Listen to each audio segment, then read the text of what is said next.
Welcome to Solanki education digital. તો ચાલો આજે આપણે શીખીશું ધોરણ 5 ગણિત ગમ્મત સ્વાધ્યાય પોથી પાઠ છે 14 કેટલું મોટું અને કેટલું ભારે।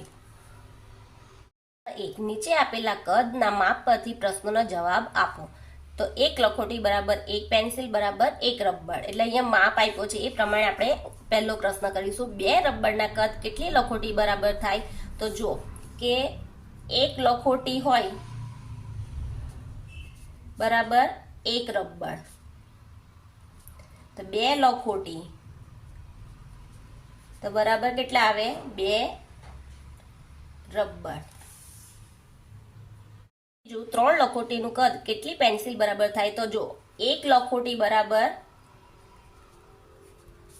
એક પેન્સિલ છે, તો ત્રણ લખોટી હોય તો કેટલી? ત્રણ પેન્સિલ। બે લીંબુનું કદ કેટલા રબર બરાબર થાય? તો એક લીંબુ બરાબર કેટલી છે? ત્રણ લખોટી।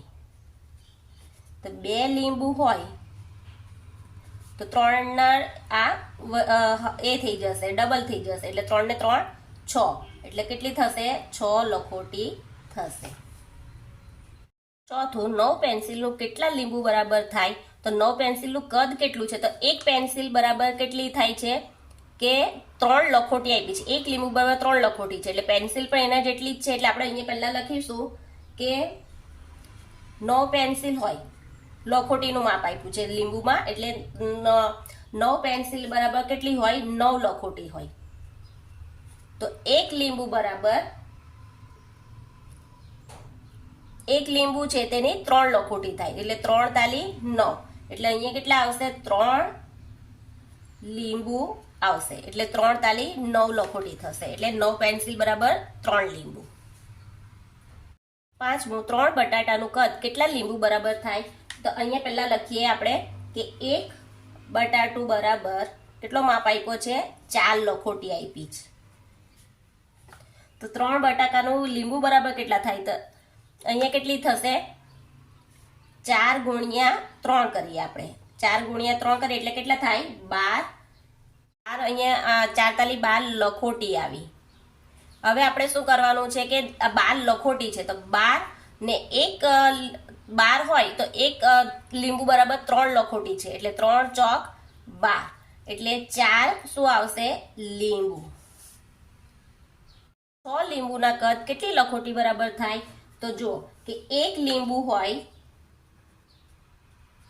બરાબર 3 લખોટી, 6 લીંબુ હોય તો 6 તાલી 3 કરીએ, 6 તાલી 18, એટલે કેટલી થશે? 18 લખોટી થાય। 7, 6 લીંબુનું કદ કેટલા દડા બરાબર થાય? તો જો કે 6 લીંબુ છે